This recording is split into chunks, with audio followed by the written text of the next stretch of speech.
इस देश ने भरत प्रेम को तो बहुत अनुभव किया है।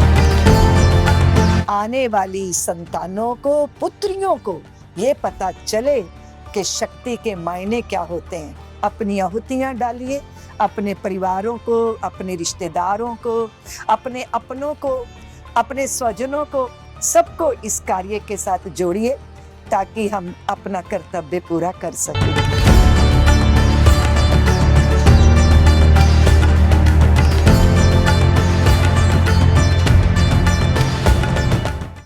हम भारतीयों का एक प्रबल भाव होता है कृतज्ञता। जिन पूर्वजों से, पुरखों से हमको परंपरा का प्रसाद मिलता है, मनुष्य होने के मायने मिलते हैं, मनुष्य को पथ और पाथे मिलता है, उन महापुरुषों के प्रति हमारे मन से, हृदय से, आचरण व्यवहार से कृतज्ञता प्रकट होनी चाहिए।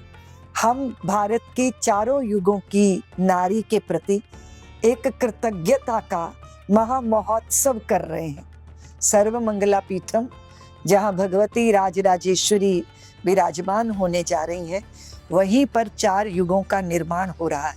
सतयुग, त्रेता, द्वापर और कलयुग, चारों युग की नारी ने भारत को कैसे बनाया। वे शकुंतला थी तो भरत के जैसे पुत्र को जन्म दिया। जिस पुत्र ने शेरों के दांत गिनकर गिनती करना सीखा, उस भरत से भारत का नाम पड़ा। ऐसे परमहंस भरत एक और माता ने जन्म दिए, जिन्होंने जीवन मुक्ति का स्वाद भी चखा और उसका प्रसाद भी दिया। इस देश ने भरत प्रेम को तो बहुत अनुभव किया है। साक्षात श्री राम स्नेह की मूर्तिमंत प्रतिमा श्री भरत जी को जन्म देने वाली भारत की ही तो माँ थी। इसलिए स्त्री ने अवतारों को, संतों को, यतियों को, तपियों को और महापुरुषों को जन्म दिया, धरती को धन्य किया। ये बंजर प्राया विश्व, उसमें मरुद्यान को प्रकट किया। उस स्त्री को, उस नारी को, जिसकी कोख में जगदीश्वर भी आके आश्रय लेते हैं, वो ना निराश्रित है, ना असहाय है, ना अबला है और ना कहीं उसमें कोई कमी है। हाँ, स्मरण करना होगा अपने बोध का, अपने स्वरूप बोध को। जब हम शोध लेते हैं तो अपनी शक्ति को पहचानते हैं और अपनी शक्ति को पहचान कर उस शक्ति को सृजन में लगाते हैं। यही किया भारत की स्त्री ने। वो पत्नी बनी, पुत्री बनी, वो माँ बनी, प्रेमिका बनी, नेतृत्व उसने धारण किया, शिक्षिका भी बनी। वो लोपामुद्रा जैसी नारियां हजारों हजारों विद्यार्थियों के गुरुकुल की प्राचार्य बनी। ऐसी स्त्री जिन्होंने यमराजों का मार्ग रोक लिया और सावित्री बनकर सत्यवान के प्राण वापिस ला सकी। ऐसी स्त्री जो मंदालसा बनी, शुद्धोषी बुद्धोषी निरंजनोषी संसार माया परवर्जतोषी संसार स्वप्नम त्यज मोह निद्रा मंदालसा वाक्यमुवाच पुत्रम। लोरी में ब्रह्म ज्ञान देने वाली ब्रह्मवादिनी नारियों को भारत की भूमि ने जन्म दिया है। उनके प्रति मौन होना तो उचित नहीं है ना। उनके प्रति कृतज्ञता व्यक्त करनी चाहिए ताकि आने वाली संतानों को, पुत्रियों को ये पता चले कि शक्ति के मायने क्या होते हैं। ये पता चले कि स्वतंत्रता उच्छृंखलता नहीं होती। ये पता चले कि अनुशासन में रहना, शासित होना नहीं होता। इसलिए हम मर्यादित जीवन जिएं, भारत को मानसिक शारीरिक दृष्टि से स्वस्थ बनाएं। भारत एक आध्यात्मिक पद पर प्रतिष्ठित होकर विश्व गुरु की भूमिका निभाए, ना कि वो इंद्रियों और वासनाओं और ऐशनाओं, महत्वाकांक्षाओं के थपेड़े खाकर बिखर जाए। इसलिए अपने उदात्त भावों के साथ हम अपने जीवन की सफलता और सार्थकता को सिद्ध कर सकें, इसके लिए तो अतीत के गौरव का स्मरण करना ही होगा।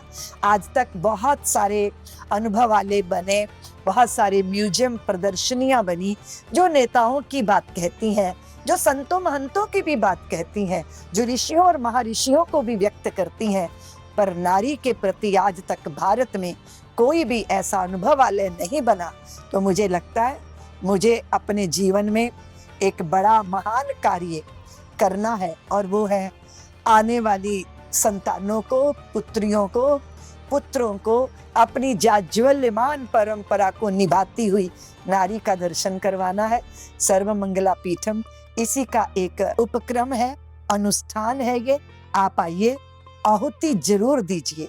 एक व्यक्ति सिर्फ संकल्प का गोवर्धन धारण करता है, पर समाज सहयोग की लकुटियां लगा देता है तो वो संकल्प सिद्ध हो जाते हैं।